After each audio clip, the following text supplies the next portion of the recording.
everybody to all take your seats. Thank you.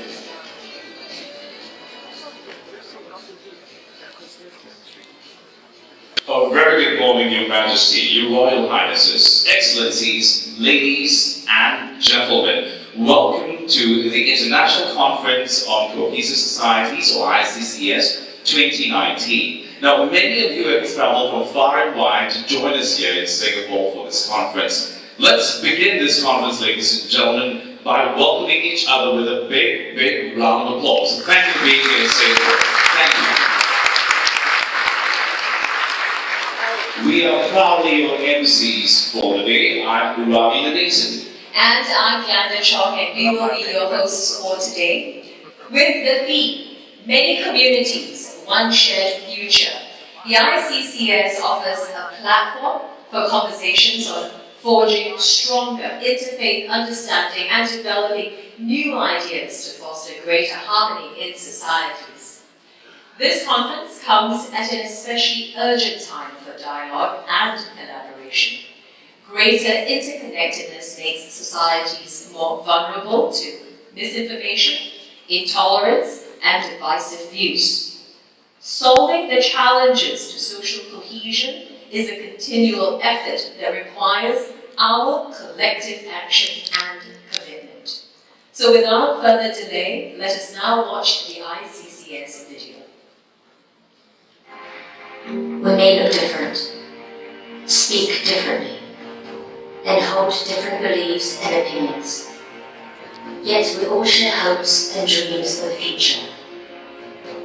Across the world, wherever we are, there are new ways to connect, to learn from one another, and to celebrate our shared humanity. But ignorance provides fertile ground for prejudice and echo chambers to form, for diversity to result in conflict, for trust to break down and neighbours to become enemies, tearing societies apart. These forces of division threaten our peace. The need for mutual understanding and unity has never been more urgent. We have the power to heal these rifts, to learn, grow, and prosper together by embracing what makes us different. Standing side by side and finding strength in diversity. It is not easy. It demands constant attention and effort. We must find new and better ways to engage, to discover what we share in common, and how we can unite for the common and greater good. We are many communities, and together we will build a shared and brighter future.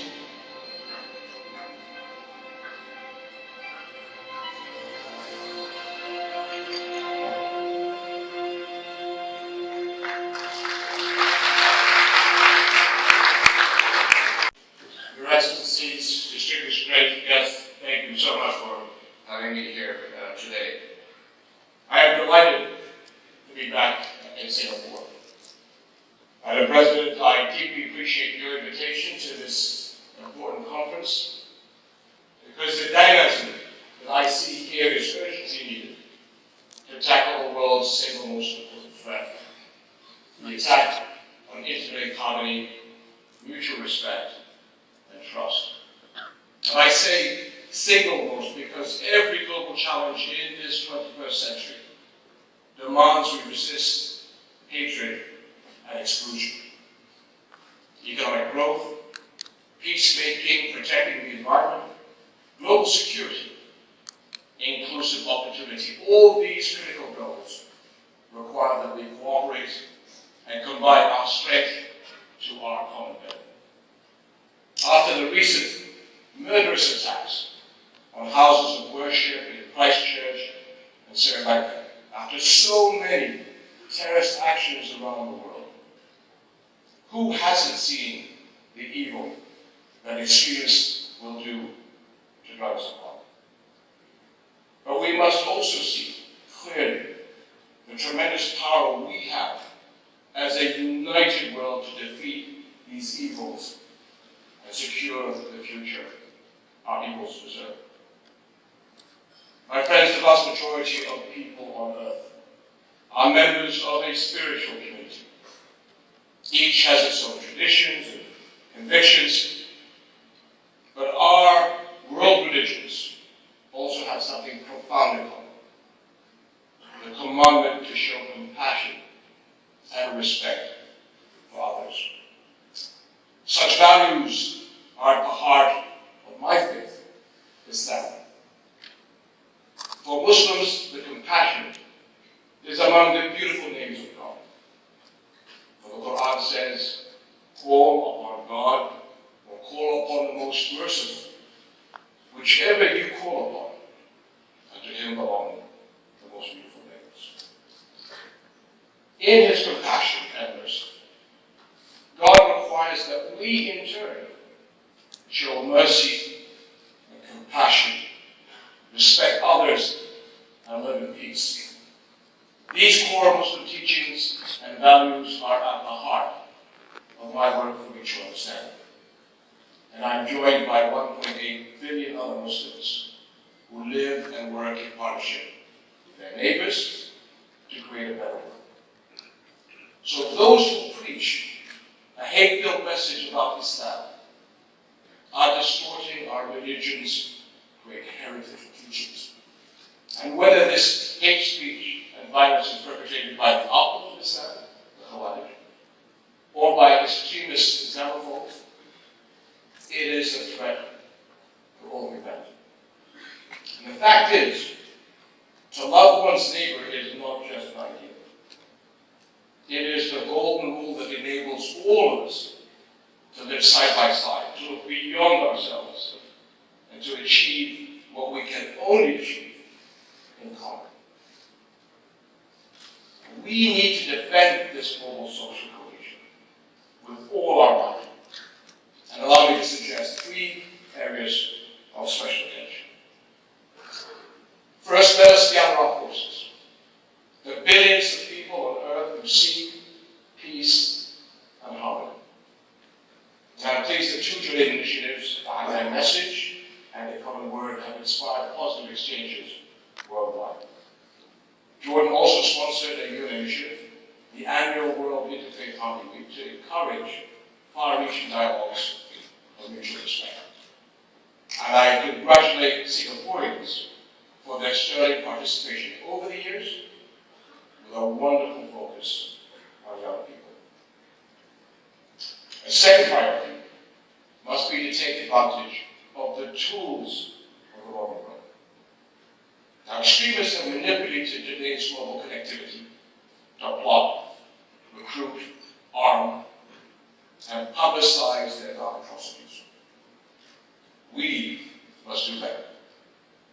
In 2015, seeking a new paradigm for international cooperation and global security, Jordan initiated the ACNUR process. At the heart of this ongoing effort is addressing the narrative of hate wherever it's found. Dialogue between government, civil society, and the technology sector has been central. And we are seeing results. In fact, as we have seen time and again, we all do better when we speak to each other and work collectively. Last month, I attended the high-level meeting on the Christchurch Call to Action. This meeting focused on safeguarding the online environment from those who abuse it to do harm to others. And a few days ago, a follow-up meeting was held in Jordan to further identify practical steps. But solutions are not exclusively the job of governments and big companies. In a very real way, the internet belongs to its users. Moderate, positive voices need to reclaim this space and redirect the dialogue away from misinformation, insults, and fear, and towards understanding and respect. Young men and women have a vital role in speaking up on social media and social networking sites and using their talent for innovation to promote mutual understanding and hope. My friends, a third priority is to commit for the long term. We face a complex and evolving threat. Meeting it demands a holistic approach, addressing security and also the issues that extremists exploit. And that means investing in inclusive, sustainable development so that all people, especially the young people, can share opportunity.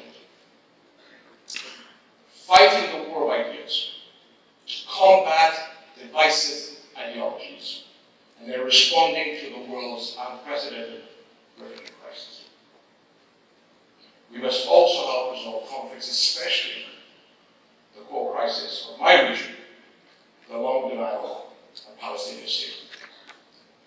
The Palestinian-Israeli conflict has fueled global discord and radicalism.